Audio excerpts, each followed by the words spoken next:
Well, welcome to Hager's Hangout. I am doing the audio recording post filming because stuff happened and my mic has an issue, but that is okay.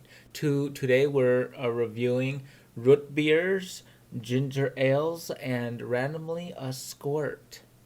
The root beers are from left to right so far is Henry's WEINHARD'S root beer gourmet soda, VIRGIL'S handcrafted root beer, Frosty root beer, Cock and Bowl root beer, IBC root beer, Dad's old fashioned root beer, um, brownies caramel cream root beer, Bundaberg ginger beer, ginger ale, Reed's original and extra. In addition to the bonus drink is squirt. I typically don't drink a lot of sodas and stuff like that, but I wanted to review uh, a bunch so people understand what would be available. We're gonna start with Henry Weinhard's root beer.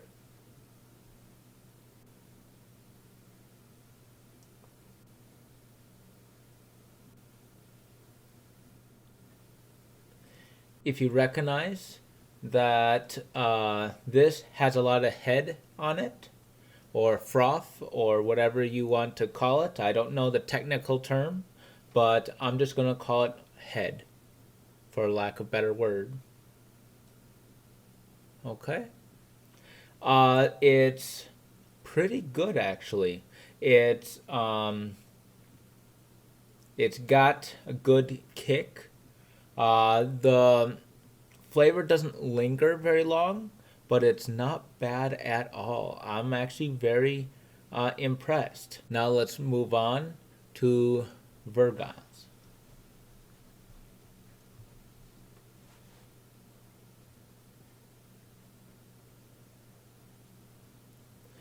Virgil's root beer is a handcrafted, and spoiler alert, every single one of these except for squirt is made by genuine cane sugar, and most of these, not all of them, but most of these have no um, no added artificial flavoring or anything of that sort. um, Squirt is the exception, and I don't remember if the caramel cream. I think caramel cream had artificial flavoring, but I don't remember, so don't quote me on this. Virgil's is actually pretty dang good. Um, it's got a lot more punch than the previous one, Henry Root Beer. Like a significant more punch, but it doesn't linger, so it's not bad. Maybe it would linger if I downed a few bottles, but it's it's it's really legit. It's got a lot of punch, and um, I'm actually I'm pretty impressed. Let's go ahead and cap that. I will be finishing all of these while I do my special on basic training on my experiences that I will be releasing in the upcoming weeks. And you will see me down all of these except for one of these, and you will find out shortly. The next one is Frosty root beer. The Frosty root beer is, it looks very old fashioned marketing, and looks very classic in nature. Something that you would find in in a 1940s or 50s bottle, it definitely looks fun and stuff like that. But when you actually go ahead, now if you recognize, this had zero head to it. It it was borderline flat. Like there was nothing to it. But once you actually taste it, well, it's fairly plain. It is, like I say, it's not flat, but it tastes very similar to what you would taste in a can. I I personally did not like um, Frosty, but if it was on sale for a very, very, very low price, it might be worth getting. Since it's fun and classic, but I personally wouldn't pay more than 50 cents for the bottle. Mind you, I got all these bottles when they were on sale, and they averaged really, really close to $1 a bottle. Most of them were a 4 pack. Excuse me. A lot of them were a 4 pack for $4 or something close to that. The ones that were more expensive, I just didn't touch since it's outside my price range. Now we're going to Cock and Bull. Cock and Bull is something that surprised me because I thought it was a root beer. Well, it's not. So it utterly stupefied me. It says ginger beer right on it, so Hager, don't be surprised. I go ahead and cap that. And I'm surprised anyway. Hey, this doesn't taste like root beer. Oh, it's ginger ale. And now you see me shifting. Haha. Oh, lols. Hager, learn to read. Okay. Now that it is in the right area, you can move on now. You can move on. Go figure. Me, me drinking a little cock and ball would really change my life. I'm joking. IBC. This root beer I typically buy at the local club. Okay?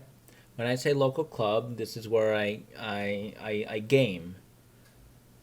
Not horse racing, but Magic the Gathering. So this is the one that I'm most familiar with. And it's a nice, relaxing, I just sit back, relax, uh, chug, chug this beer, and I'm good to go. Okay? Um, it's not bad. It's not bad at all. It is um, better than canned, but it is a safe bet for stores to buy since it's not strong, it's not weak, it's the Goldilocks. Okay. Yes, I'm pointing out that it's not as strong as those two, but yet it's much more flavorful than Frosty. Dad's Old Fashioned Root Beer. Dad's Old Fashioned Root Beer is very similar to IBC Root Beer. It's very, very close. In fact, I would not be surprised if it's made in the same factory. But obviously, there are some ingredients that are different since there's a hint of a difference, but it's plain but not bland. It's got flavor without being strong. It's it's the definition of it's okay. It is perfectly okay. It's very similar to IBC in strength, and um, it might have a little less texture than IBC, but it's very, very similar. We have this root beer. I'm going ahead and pouring it. It's got a little bit of a head, all right, but it doesn't last long. Cap that like a criminal and put that back on the line. And what do you think? Oh my goodness. That is utterly disgusting. Watch me leave that camera, spit that out into the sink. I'm literally right now washing that washing that cup out, rinsing my mouth out. It is utterly freaking disgusting. Caramel cream in root beer? Oh, wow. Why don't you just do like lollipop and cotton candy flavored root beer? That is utterly disgusting. Wow. Dang. Ugh. Ugh. I can't believe I. Ugh. Ugh. I don't think so. Not in my mouth, mud duck. But look at this. This Aussie bottle, you open up like the old-fashioned beers. And Hager, why did you lift the bottle up from the tab? You're asking for problems. I didn't get a problem, but that's more due to luck than anything else. Now, mind you, this bottle is the only bottle here that's more than 12 ounces. It is actually 12.7 fluid ounces. So it is, if it was the same price, it'd be more bang for your buck. But since it's from Australia, it's more expensive. But when it was on sale, it was still about $1 a bottle.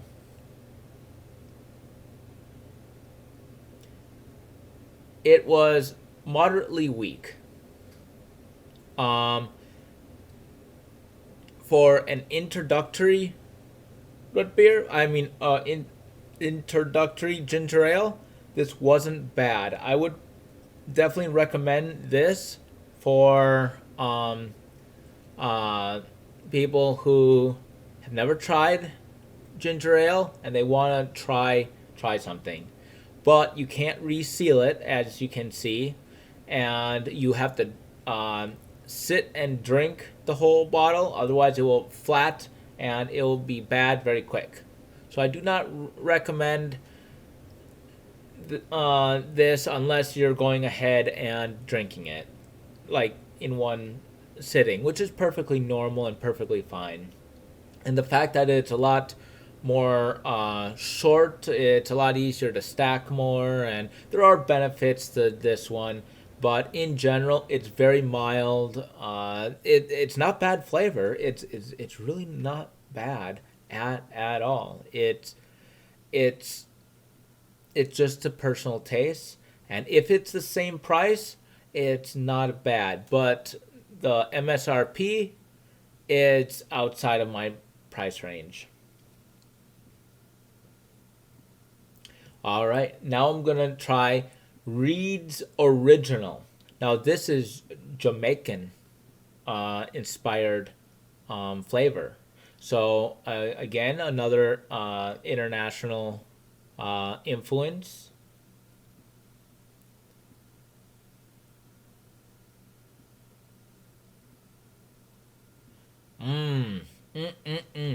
This isn't bad. It's mild, but not as mild as the Aussie drink, but it's got a good flavor of ginger ale. It's not bad at all. And Reed's will typically be on it be in my price range more frequently than Bundaberg. So I do buy Reed's and I know others that like Reed's, so it's not a bad deal. most of these I bought the minimum amount that I could buy. Some of these just one each, and some of them they come in 4 packs. But the Reeds I actually filled my fridge up with Reeds. It's not bad. So from strength so far, it is Bundaberg, Reed's Original, Cock and Bull, and then Reed's Extra. So Reed's Extra is very similar to Cock and Bull. It's got a lot more ginger. Now, mind you, ginger will have a longer lasting flavor on your tongue. It's a little burning sensation, but it's a good burning sensation. It's not spicy, but it's got kick. And this kick I approve of. So, in general, it's worth it. If you like ginger, get the extra. If yeah, that's all I have to say. If you like the flavor of ginger, go the extra mile and get the extra. Whether it be Cock and Bull or Reed's. I recommend getting the whichever one is cheaper. Like if you see Cock and Bull for 1 penny cheaper than Reed's, go ahead and buy a bunch of Cock and Bull. But if you have Reed's that is cheaper, which is more frequently, go ahead and buy the Reed's. Hager. That's not a screw off. You have to use your tool. Now this is made in Mexico. And this is the only bottle here, like I said earlier, that is actually made with sugar instead of cane sugar. But I do like the grip. The spiral grip makes it easy to handle if you have gloves on, or after a hard day, you dive into your fridge for a nice cold drink. That is pretty cool. But at $1 bottle, not really worth it. It's better than canned or plastic bottle, but in general, it's not worth it. From left to right, if I were to buy these bottles, what would I be willing to pay? The Gourmet's root beer, I'd pay $1.50 a bottle. It's just that good, but for special occasions. VIRGIL'S, $1.50 a bottle. Frosty, if it was 50 cents a bottle, I could negate the bland taste. IBC or Dad's, it's worth $1 to me. Brownie, I would not pay more than a nickel a bottle. That was awful. Why would you pay a nickel then? So I can give it to people I really don't like and just say, hey man, have yourself a root beer, and just laugh at how they respond and get it on film and ha. All right, Bundaberg. I would say it's honestly, because of its compact design, I honestly think it would be worth. I paid $1.25 for it. It wasn't bad. Reed's, and Cock and Bull, I'd pay $1.25 a bottle for. Now and then Squirt, I think I wouldn't pay over 75 cents for. But in general, as you can tell based upon my price range, what I think is best, the two on the left are, I think, pretty good. And obviously Brownie was utterly disgusting. And all the ginger ales I didn't have a problem with. But yeah. So for the rest of the video, while I'm rambling, I'm going to go ahead and cut the audio off. And thank you for watching Hager's Hangout. Bye.